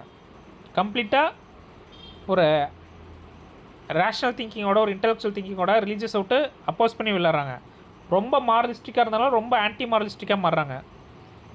அதே மாதிரி ரைட்டர்ஸ் இந்த டைமில் வந்து எல்லாமே இன்டெலெக்சுவலாக இருக்கிறதுனால போயம் கூட எப்படி இருக்குது, ப்ரோஸ் மாதிரி இருக்குது, ஆர்டிஃபிஷியலாக இருக்குது. இதுதான் நம்ம பார்த்தோம் இந்த பேராகிராஃபில். Forerunners of Dryden. Of this epoch Dryden the greatest man of a little age. இந்த ஃப்ரேஸை நல்லா ஞாபகம் வச்சுக்கோங்க. ஒவ்வொரு ரைட்டருக்கும் இது மாதிரி ஒரு ஃப்ரேஸ் கொடுத்துருப்பாங்க. ஹட்சனில் கொடுத்துப்பாரு. ட்ரைடனை பொறுத்த வரைக்கும் அவர் என்ன சொல்கிறாரு, the greatest man of a little age. இந்த ஃப்ரேஸை கொடுத்து யாரை வந்து இது டிஸ்கிரைப் பண்ணுதுன்னு கேட்கலாம். Who is described by Hudson as the greatest man of a little age? யார்?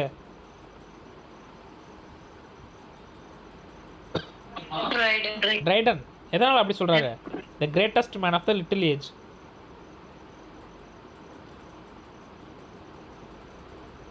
இந்த ஏஜில் இருக்கக்கூடிய எல்லாருமே வந்து ரொம்ப இது வந்து ஒரு இம்பார்ட்டண்ட்டான ஏஜில், எலிசபெத் ஏஜ் மாதிரியோ அல்லது ரொமான்டிக் பீரியட் மாதிரியோ வந்து ஒரு பெஸ்ட் ஏஜ்னு சொல்ல முடியாது. இது வந்து ஒரு இங்கிலீஷ் லிட்ரேச்சரில் அதான் முன்னாடியே பார்த்த இன்ட்ரடக்ஷன்லேயே ரொம்ப ஒரு லோ வாட்டர் மார்க்குள்ள ஒரு ஏஜ். ஆனால் அந்த பீரியட்லேயும் ஒருத்தர் பெஸ்ட்டாக உருவாயிருக்கார் அப்படின்னா அது யார்? இந்த ஏஜுக்கு சம்மந்தமே இல்லாமல் இந்த ஏஜோட எந்த கேரக்டரிஸ்டிக்ஸும் பாதிக்கப்படாமல் ஒருத்தர் உருவாயிருக்கார் அப்படின்னா அவர் யார்? Dryden. As it has been called, was the one complete representative and exponent. இந்த ஏஜுக்கான ஒன் கம்ப்ளீட் ரெப்ரஸன்டேட்டிவ் வந்து ட்ரைடன் தான். ஒவ்வொரு ஏஜுக்கும் ஒரு ரெப்ரஸன்டேட்டிவ் இருப்பாங்க. மில்டன் ஏஜில் மில்டன் தான், ட்ரைடன் ஏஜில் Triton. But before we turn to his work, we must say a word about two writers, both some years his elders, whom he himself regarded as his masters and who were still commonly considered the pioneers of so-called classic school of poetry, Edmund Vallerans or John Denham. Triton ஏஜில் ட்ரைடனோட ரொம்ப முக்கியமான ஆட்கள், ட்ரைடனே மாஸ்டர்ஸ்ன்னு சொன்ன ஆட்கள். அவரே 2 பேர்த்த மாஸ்டர்னு சொல்லியிருக்காரு, ட்ரைடனே 2 பேர்த்த மாஸ்டர்னு சொல்லியிருக்காரு. அவங்க தான் வந்து pioneers of so called classic school of poetry. Classical அந்த ட்ரைடன் ஏஜில் இருக்கக்கூடிய அந்த கிளாசிக்கல் ஸ்கூல் ஆஃப் போய்ட்ரிக்கு பைனிஸ் அப்படின்னு பார்த்தா 2 பேர். யார் யார்? Edmund Waller and Sir John Denham. இதுலேயே கொஷின்ஸ் கேட்கலாம். எப்படி கேட்கலாம்? whom does Dryden considers as his masters and pioneers of so-called classical school of poetry? யார்? Edmund Waller and Sir John Denham. In general, these two writers were leaders in the reaction in taste against the excess and obscurity of the metaphysical poets, and in favor of good sense and neatness and clearness of expression. இவங்க 2 பேருமே ஒரு விஷயத்தை எதிர்த்து தான் வராங்க. நம்ம history of English literature வரிசையாக பார்த்தா தான் தெரியும். ஒரு ஸ்கூலில் ஒரு சென்ச்சரியில் ஒரு மாதிரி எழுதுவாங்க, அடுத்த சென்ச்சரியில் அதுக்கு அகெயின்ஸ்டாக எழுதுவாங்க, மறுபடியும் அடுத்த சென்ச்சரியில் என்ன பண்ணுவாங்க, இதுக்கு அகெயின்ஸ்டாக பழைய மாதிரி போவாங்க. ரியாக்ஷன் தான், ஆக்ஷன் ரியாக்ஷன் தான். லிட்ரேச்சர் ஃபுல்லாகவே வந்து அந்த ரைட்டிங் ஸ்டைல் வந்து it is full of action and reaction. ஒருத்தர் ஒரு மாதிரி எழுதினா ரொம்ப எக்ஸ்ட்ரீம் லெவலில் போயிட்டால் அதுக்கு ஆப்போசிட்டாக இன்னொருத்தர் எழுத ஆரம்பிப்பார். அப்புறம் இவர் எக்ஸ்ட்ரீம் லெவலில் போயிட்டார், மறுபடியும் என்ன பண்ணுவாங்க, இன்னொரு ரைட்டர்ஸ் அடுத்த சென்ச்சரியில் வரும்போது அதுக்கு ஆப்போசிட்டாக எழுத ஆரம்பிப்பாங்க. மெட்டாஃபிசிக்கல் போய்ட்ஸ் வந்து ரொம்ப எக்ஸ்ட்ராவேகண்ட்டாக ரொம்ப ஹைலி இமேஜினேட்டிவாக எழுத ஆரம்பித்ததுனால அதுக்கு அகெயின்ஸ்டாக ரொம்ப ஒரு பீக்குக்கு போயிட்டாங்க மெட்டாஃபிசிக்கல் போய்ட்ஸு.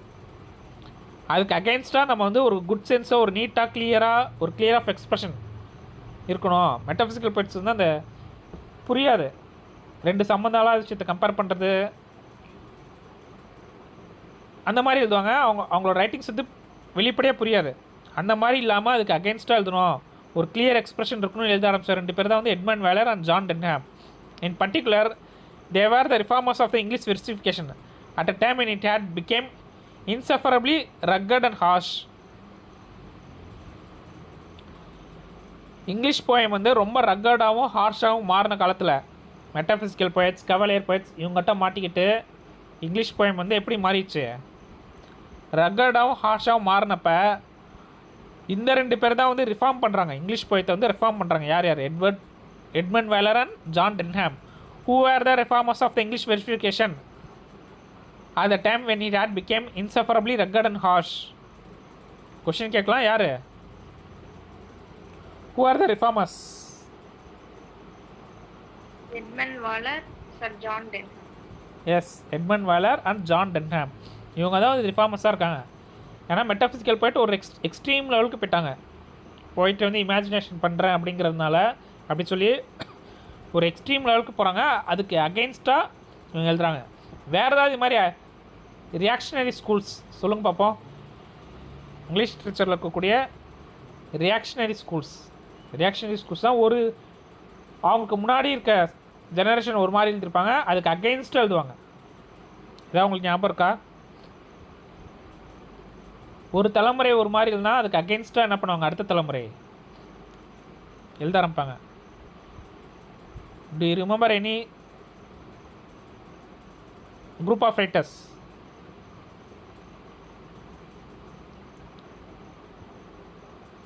ஓகே, நம்ம கண்டினியூ பண்ணுவோம். அடுத்து வரும்போது சொல்கிறேன்.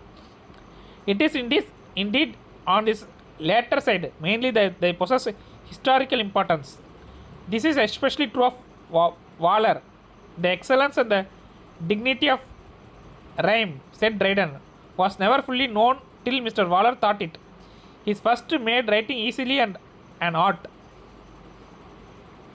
இது வந்து ஒரு ஹிஸ்டாரிக்கல் இம்பார்ட்டன்ஸாக வருது. இவங்க பண்ண ரெஃபார்மேஷன் அப்படிங்கிறது, இவங்க பண்ண அந்த மாற்றம்ங்கிறது ஒரு மிக முக்கியமாக இங்கிலீஷ் லிட்ரரி ஹிஸ்ட்ரியில் ஒரு மிக முக்கியமான ஒரு மாற்றம்.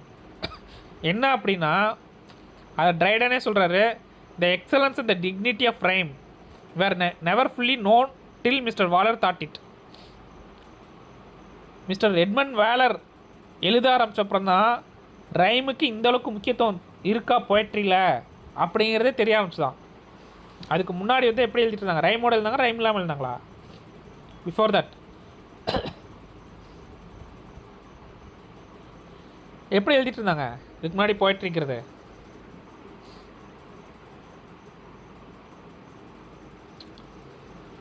அகைன் புரியல. ஃபஸ்ட்டு இங்கிலீஷ் போய்ட்ரி எப்படி இருந்துச்சு? We will start from the beginning. First ஆரம்ப காலத்தில் ஓல்டு இங்கிலீஷ் பீரியடில் இங்கிலீஷ் போய்ட்ரி ரைம் இருந்துச்சா, ரைம் இல்லையா?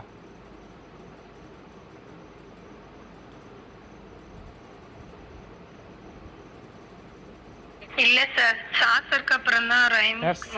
அப்போ என்ன இருந்துச்சு? ஓல்டு இங்கிலீஷ் பீரியடில் என்ன இருந்துச்சு? ரைமுக்கு பதிலாக என்ன இருந்துச்சு?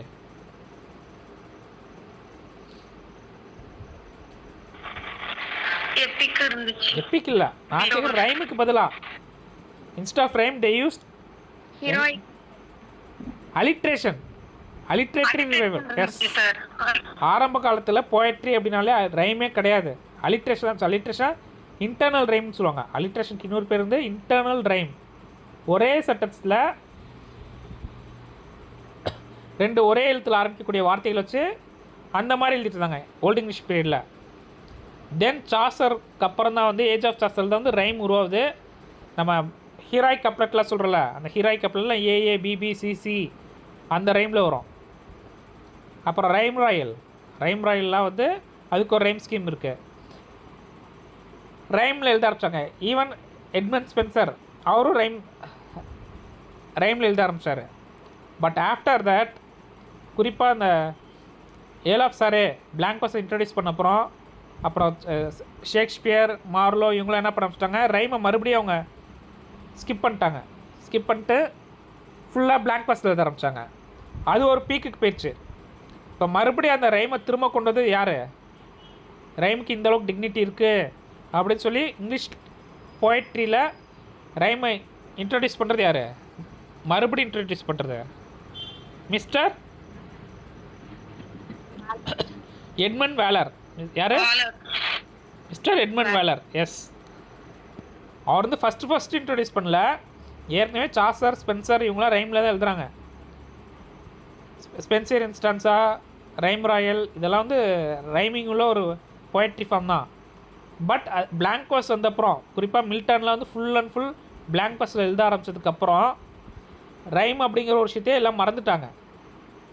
அந்த மாதிரி சூழ்நிலையில் மறுபடியும் ரைமுக்கு போகிறது யார் அப்படின்னா Edmund Waller. Do you understand? இந்த பாயிண்ட் புரியுதா உங்களுக்கு?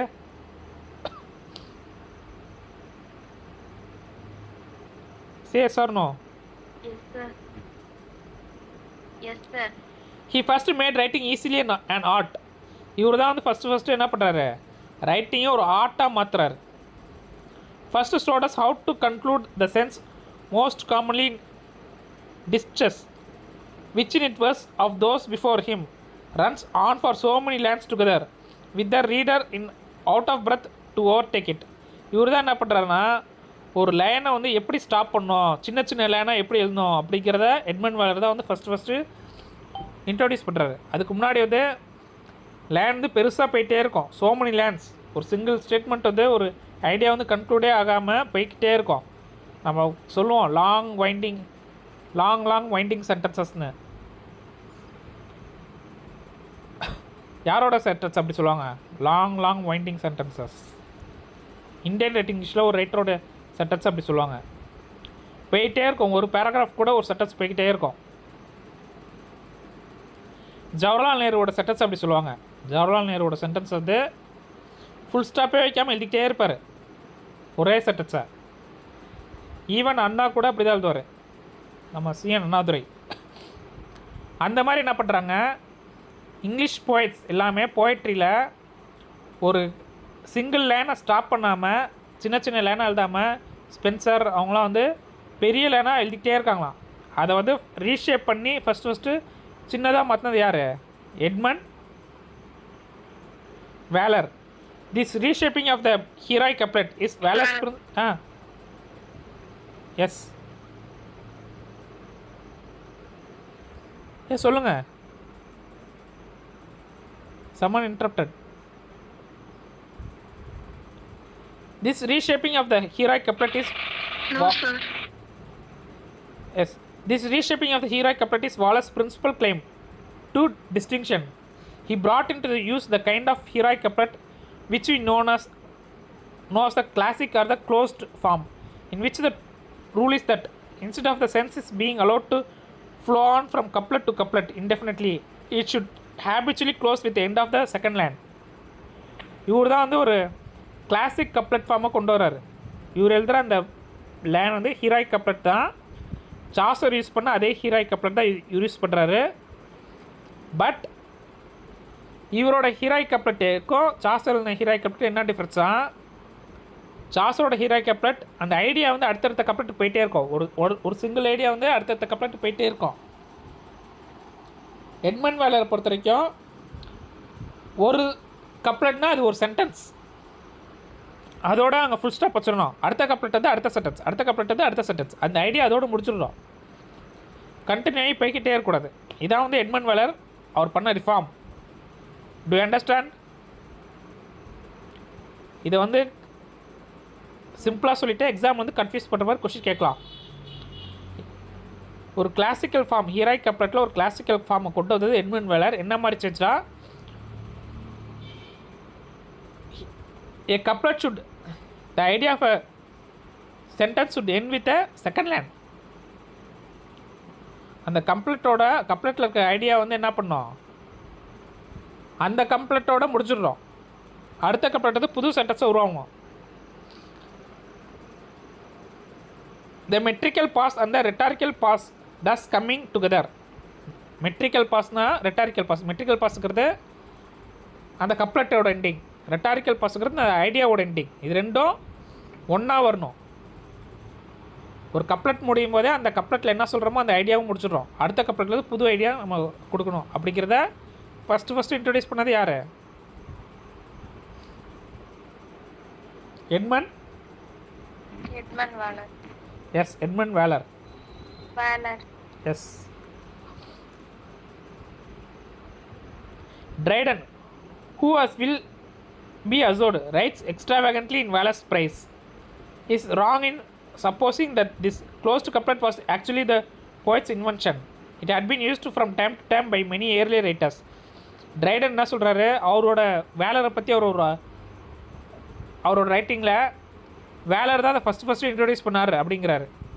இந்த மாதிரியான ஐடியாவே ஒரு கப்லெட், அதை கிளாசிக்கல் கப்லெட் சொல்கிறோம்ல, a couplet idea should end with a couplet. இது வந்து வேலர் தான் வந்து இன்ட்ரடியூஸ் பண்ணார் சொல்கிறாரு. ஆனால் அது ராங் அப்படின்னு சொல்லிட்டு ஹட்சன் சொல்கிறாரு. இது வந்து வேலர் இன்ட்ரடியூஸ் பண்ணல, அதுக்கு முன்னாடியே நிறைய போய்ட்ஸ் வந்து எழுதியிருக்காங்க. But when Velar began his work, the tendency was wholly away from it towards a kind of verse so loose as to be almost formless, and it is from him that the new movement may fairly be said to date. உண்மை என்னென்னா, வாலர் மறுபடியும் அதை கொண்டு வரும்போது அந்த டெண்டன்ஸே இல்லையா. இதுக்கு முன்னாடி நிறைய ரைட்டர்ஸ் ஹீராய் கப்லெட்டில் எழுதியிருக்காங்க. ஒரு சிலர் வந்து இப்போ ஸ்பென்சர்லாம் வந்து அவரோட ஐடியா வந்து பல கப்லெட்ஸ்க்கு அப்படியே கண்டினியூ ஆகும். ஸ்பென்சரோட ஃபேரி குயினில் வந்து ஒரு சிங்கிள் ஐடியா எடுத்துக்கிட்டு ஒரு வேர்ஸையே அந்த இதில் கொண்டு வந்திருப்பார். அந்த சிங்கிள் ஐடியாவை டிஸ்கஸ் பண்ணுவார். ஆனால் அதே டைமில் நிறைய ரைட்டர்ஸ் என்ன பண்ணுறாங்க, ஒரு கப்லெட்டுக்குள்ளேயே அவங்க ஐடியா எழுதுறவங்க இருந்தாங்க. பட் ஆஃப்டர் சம் டைம் இந்த பிளாங்க் வேர்ஸ் அதெல்லாம் வந்தப்புறம் யாருமே ஹீராய் கப்லெட் எழுதாதப்போ ஃபஸ்ட்டு யார் எழுத ஆரம்பிக்கிறாரு, மறுபடி ரீரைட் பண்ண ஆரம்பிக்கிறது யார்? வேலர், எட்மண்ட் வேலர். கன்ஃபியூசிங்காக இருக்கா சொல்கிறது? Should I repeat it? Repeat பண்ணுமா? Yes sir. ஹீராய் கப்லெட் அப்படிங்கிற சாசரோட டைமில் கொண்டு வந்துட்டாங்க. சாசர் தான் இன்வென்ட் பண்ணுறாரு ஹீராய் கப்லெட்டுங்கிற விஷயத்த. அப்போ வந்து ரெண்டு விதமான ரைட்டிங்ஸ் இருக்குது. ஒன்று வந்து அந்த கப்லெட்டுக்குள்ளேயே ஒரு ஐடியா முடிச்சுருவாங்க. ஒரு கப்லெட்டுங்கிறத நீங்கள் ஒரு சென்டென்ஸ் அப்படிங்கிற மாதிரி உங்கள் புரிஞ்சுக்கிறதா சொல்கிறேன். ஒரு ஃபுல் ஸ்டாப்போட அந்த ஐடியா முடிச்சிடும். அடுத்த கப்லெட் வந்து புதுசாக ஆரம்பிக்கும். அப்படியே இருந்தாங்க. ஒரு சிலர் ஸ்பென்சர் மாதிரி அந்த கப்லெட்டுக்குள்ளேயே அந்த ஐடியாவை முடிக்காமல் அடுத்தடுத்த கப்லெட் கண்டினியூ பண்ணி இருந்தாங்க. இது ரெண்டு விதமாகவும் இருந்துச்சு. ஆனால் அதுக்கப்புறம் பிளாங்க் வேர்ஸ் வந்ததுக்கப்புறம் மில்டன்லாம் பிளாங்க் வேர்ஸில் எழுத ஆரம்பிச்சப்பறம் ஹீராய் கப்லெட்டை எல்லாமே மறந்துட்டாங்க. எல்லாமே என்ன பண்ண ஆரம்பிச்சிட்டாங்க, பிளாங்க் வேர்ஸ்லேயே எழுதிட்டே இருக்காங்க. அதை மறுபடியும் ரீஇன்ட்ரடியூஸ் பண்ணுறது யார்? இங்கிலீஷ் போய்ட்ஸ்க்கு ரீஇன்ட்ரடியூஸ் பண்ணுறது ஹீராய் கப்லெட்டை ஃபஸ்ட்டு இன்ட்ரடியூஸ் பண்ணுறதுல ரீஇன்ட்ரடியூஸ், அதை கான்ஷியஸாக அந்த வேர்ட் சொல்கிறேன். மறுபடியும் அதை இன்ட்ரடியூஸ் பண்ணுறது யார் அப்படின்னா எட்மண்ட் வேலர். அவர் தான் வந்து இன்ட்ரடியூஸ் பண்ணுறாரு. அவர் ஃபஸ்ட்டு இன்வென்ட் பண்ணல, அவர் ரீஇன்ட்ரடியூஸ் தான் பண்ணுறாரு. அப்படி ரீஇன்ட்ரடியூஸ் பண்ணும்போது அவர் என்ன பண்ணுறாரு, இதுதான் ஃபார்ம், அந்த கப்லெட்டுங்கிறது அதுக்குள்ளே அந்த சென்டென்ஸ் முடிச்சிடணும், அவங்க என்ன சொல்ல வராங்களோ அந்த மெட்ரிக்கல் வேர்ஸும் ரெட்டாரிக்கலும் முடிச்சிடணும் அப்படின்னு சொல்லி அவர் இன்ட்ரடியூஸ் பண்ணுறாரு. இதை தான் Triton எடுத்துக்கிறாரு. The classical couplet did not reach its final shape in his hands. As a specific form, it evolved gradually and is assumed perfection first in the work of the greatest master Pope. இந்த classical invention இருக்குல்ல, classical couplet, இதை வந்து first திரும்ப எழுத ஆரம்பித்தது வேலர். First introduce பண்ணது Chaucer. அதை மறுபடியும் நிறைய ஒர்க்கில் எழுத ஆரம்பித்தது வேலர். ஆனால் அது கிரேட்டஸ்ட்டு ஒரு ஃபைனல் ஃபார்மாக உருவானது யாரோட ஒர்க்கில்? போப் ஒர்க்கில். To you understand? நான் ரிப்பீட் பண்ணுறேன். ஹீராய் கப்லெட்டை ஃபஸ்ட்டு இன்ட்ரடியூஸ் பண்ணது யார் இங்கிலீஷில்?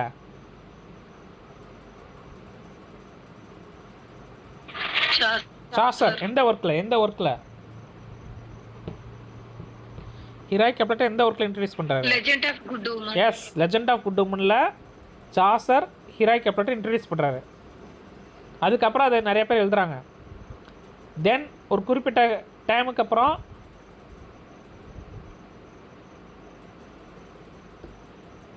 ஹீராயிக் கப்லெட் முடிஞ்சு பிளாங்க் வர்ஸ் வருது. திரும்பவும் அதை ரீஸ்டார்ட் பண்ணுறது யார்? ஹீராயிக் கப்லெட் ஃபார்மில் எழுதணும் அப்படின்னு ரீஸ்டார்ட் பண்ணுறது எட்மண்ட் வேலர். அவரும் அதை கிளாசிக்கல் ஸ்டைலுக்கு கொண்டு வர்றாரு. ஆனால் அது ஃபைனல் ஸ்டேஜுக்கு எவால்வ் ஆனது யார்? யார்கிட்ட? போப்ட. ஓகே ஓகே, இது அண்டர்ஸ்டாண்ட் ஆச்சா உங்களுக்கு?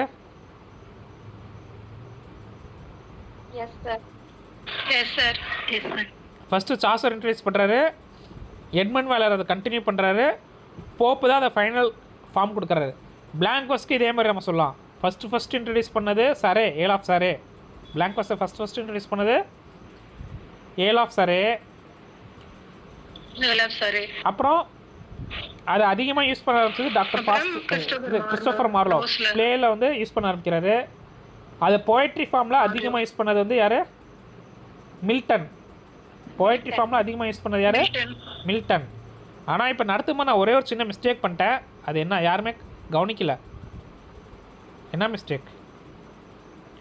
ஒரே ஒரு விஷயம் தப்பாக சொல்லிட்டேன் நான். ஸ்பென்சர் ஃபேரி குயினில் ஹீராயிக் கப்லெட் யூஸ் பண்ணார் சொல்லிட்டேன், தப்பு. ஃபேரி குயினில் ஒரு ஹீராயிக் கப்லெட் யூஸ் பண்ணல. என்ன யூஸ் பண்ணார்? ஸ்பென்சேரியன் ஸ்டான்ஸ் யூஸ் பண்ணார். ஸ்பென்சேரியன் ஸ்டான்ஸ் யூஸ் பண்ணார். அவர் ஹீராயிக் கப்லெட் யூஸ் பண்ணல. அவர் என்ன யூஸ் பண்ணார்? ஸ்பென்சேரியன் ஸ்டான்ஸ் யூஸ் பண்ணார். நான் தப்பாக சொல்லிட்டேன். இந்த ரெண்டுத்துக்கு நீங்களாம் ஞாபகம் வச்சுவாங்க. ஹீராயிக் கப்லெட் சாசர் இன்ட்ரடியூஸ் பண்ணி வேலர், எட்மண்ட் வேலர் அதை கண்டினியூ பண்ணி போப் தான் ஃபைனல் ஃபினிஷிங் கொடுக்குறாரு. பிளாங்க் வர்ஸை பொறுத்த வரைக்கும் சரே இன்ட்ரடியூஸ் பண்ணி கிறிஸ்டோஃபர் மார்லோ அதை பிளேயில் அதிகமாக யூஸ் பண்ணி மில்டன் வந்து போயட்ரியில் அதை அதிகமாக யூஸ் பண்ணுறாரு. But Waller led the way. That then Denham, now chiefly remembered for his descriptive poem Cooper's Hill, followed of Waller and Denham together, Dryden wrote, "Our numbers verification were in their knowledge till this last appeared." அதுக்கப்புறம் டென்ஹாம் வர்றாரு. அவரோட மிக important work என்னது?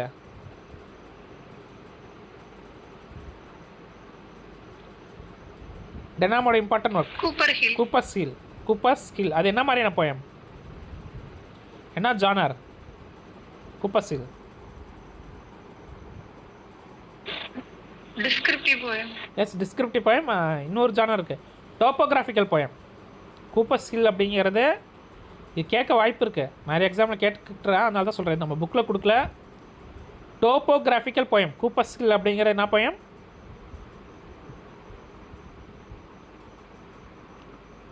Topographical poem அப்படின்னா என்ன? Topographical poem location வச்சு சொல்லுங்க. S, ஒரு லொகேஷனை டிஸ்கிரைப் பண்ணி எழுதுவாங்க. ஒரு லொகேஷனை டிஸ்கிரைப் பண்ணி எழுதுறது தான் வந்து டோப்போகிராஃபிக்கல் போயம். நிறைய போயம்ஸ் இருக்குது. கூப்பர்ஸ் ஹில் டெனாமோட கூப்பர்ஸ் ஹில் வந்து ஒரு லொக்கேஷனை டிஸ்கிரைப் பண்ணி எழுதுறது தான் கூப்பர்ஸ் ஹில். கீழே அந்த இது கொடுத்துருக்காங்க, அதோட நம்ம முடிச்சுடுவோம். ஹீராயிக் கப்லெட் அப்படிங்கிறது என்னன்னு அப்படி சொல்லி கொடுத்துருவாங்க. You used to denote that each line of the couplet is a iambic pentameter and are composed and unaccented syllable normally coming first and the accented syllable coming following as in Pope's slang. Heroic couplet அப்படின்னா என்னென்னா, கப்லெட்னாலே 2 line இருக்கும், 2 ரைமிங்கில் இருக்கும். AA BP CC அப்படின்னு 2 ரைமிங்கில் வரும். குறிப்பாக அது இயாம்பிக் pentameter எழுதியிருப்பாங்க. அதுதான் ரொம்ப இம்பார்ட்டன்ட். ஹீராயிக் கப்லெட்டால் எதில் எழுதியிருப்பாங்க? இயாம்பிக் பென்டாமீட்டர். பென்டாமீட்டர்னால் 5 மீட்டர், 1 மீட்டருக்கு 2 சிலபல். 2 சிலபல்னால் 10 சிலபல்ஸ். ஹீராயிக் கப்லெட்டில் எத்தனை சிலபல்ஸ் இருக்குது அப்படின்னு சொல்லி கூட கொஸ்டின் கேட்கலாம். 10 சிலபல்ஸ். ஹீராயிக் மீட்டரில் ஒரு லைனுக்கு 10 சிலபல்ஸ் இருக்கும். அது ஃபஸ்ட்டு வந்து அன்ஸ்ட்ரெஸ்டாகவும் அடுத்தது ஸ்ட்ரெஸ்டாகவும் இருக்கும். ஒரு மீட்டரில் 2 சிலபல் இருக்கும். ஃபஸ்ட்டு அன்ஸ்ட்ரெஸ்டாகவும் தென் ஸ்ட்ரெஸ்டாகவும் இருக்கும். ஓகே, இதோட கிளாஸ் முடிச்சிடலாம். ட்ரைடன்ஸ் லைஃப் வந்து நம்ம அடுத்த கிளாஸில் கண்டினியூ பண்ணுவோம்.